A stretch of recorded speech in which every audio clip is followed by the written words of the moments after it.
বেকট এক দুর্ঘটনা ঘটে গিয়েছে। পাশের বাসার আন্টির জমিতে বাঁশ পড়ে গিয়েছে। তাই আন্টির মেয়েরা এসে হুমকি দিয়ে গেছে যে আজকের ভিতরে বাঁশগুলা সরিয়ে না নিলে আপনাদের নামে কেস করব। তাই খুব দ্রুত যাচ্ছি পাশের বাসার আন্টির জমিতে পড়ে যাওয়া বাঁশগুলা সরিয়ে দেওয়ার জন্য। এই ঝড়ে আমাদেরও খুব ক্ষতি হয়েছে। বাঁশগুলা সব আন্টির জমিতে পড়ে গিয়েছে এবং আন্টির জমিতে যেই আবাদগুলা ছিল সেই আবাদগুলা নষ্ট হয়ে গিয়েছে, যার কারণে আন্টিরা খুবই বিরক্ত বোধ করছে এবং তার মেয়েদের দিয়ে আমাদের হুমকি দিয়েছে। এই জন্য আমরা খুব দ্রুত বাঁশগুলা কেটে সরিয়ে দিচ্ছি যাতে আন্টির জমির ক্ষেতগুলা নষ্ট না হয়। বাঁশগুলা খুবই বড় বড় হয়েছে এবং প্রচুর কঞ্চি, বাঁশগুলা কাটতেও কষ্ট হচ্ছে, কিন্তু কি করার, যেহেতু আন্টির জমিতে বাঁশগুলা পড়েই গিয়েছে, আমাদের বাঁশগুলা এখন কেটে সরিয়ে নিতেই হবে, নাইতে আন্টির জমির ক্ষেতগুলা সব নষ্ট হয়ে যাবে। তাও আবার আন্টি তার মেয়েদের দিয়ে পাঠিয়েছে হুমকি দেওয়ার জন্য, সেখানে আন্টি গেলেও হতো। এই জন্য মনে ভয় নিয়ে খুব দ্রুত চলে আসলাম বাঁশগুলা কেটে সরিয়ে দেওয়ার জন্য। একজনের জমিতে বাঁশ পড়লে সে রাগান্বিত হবে, এইটাই স্বাভাবিক, কারণ তার জমিতে প্রচুর ক্ষেত।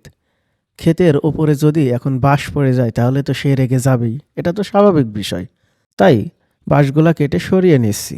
সামনে আষাঢ় মাসে বরজ ঘিরব, যার জন্য আমাদের প্রচুর খুঁটির প্রয়োজন।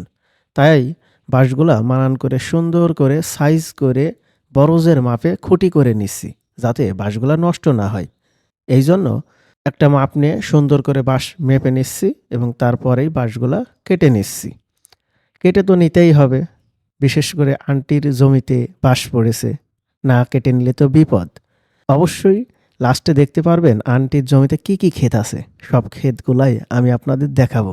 আন্টির জমিতে কত ফলন হয়েছে আর কি পরিমাণের আবাদ করেছে আন্টি, সব কিছুই আপনাদের দেখাবো। আগে বাঁশগুলা কেটে নিই, বাঁশগুলা কেটে ফেলে দিই, তারপরে আন্টির জমির ক্ষেতের ফলন দেখাবো। বাঁশগুলা এখন কেটে সরিয়ে নিচ্ছি, কারণ যেহেতু আন্টির মেয়েরা এসেছে, তাদের সাথে তো আর আমরা পেরে দিতে পারি না। বাঁশ লাগানোর আগে একটু ভেবে চিন্তে নেবেন, দেখবেন যে আপনার বাঁশের ক্ষেতের আশপাশে কোনো আন্টির বাসা আছে নাকি। যদি থাকে তাহলে খুব রিস্ক হবে আপনার বাঁশ লাগানো, কারণ পরবর্তীতে যদি ওই বাঁশ আন্টির ক্ষেতে পড়ে যায় তাহলে কিন্তু আপনার বিপদ হতে পারে। তখন আপনার বাঁশ আর বাঁশের ঝাড় দুইটাই উপড়িয়ে নিতে হতে পারে। আবার আপনাদের বাঁশ বাগানের আশপাশে যদি ভাবির জমির ক্ষেত হয় তাহলে আপনাদের কোনো রিস্ক নেই, কারণ ভাবির জমিতে বাঁশ পড়লে ভাবিরা বুঝিয়ে বলে, এইভাবে হুমকি দেয় না। এই জন্য আপনারা দেখবেন যে আপনার বাঁশবাগানের আশপাশে কাজ জমির ক্ষেত আছে।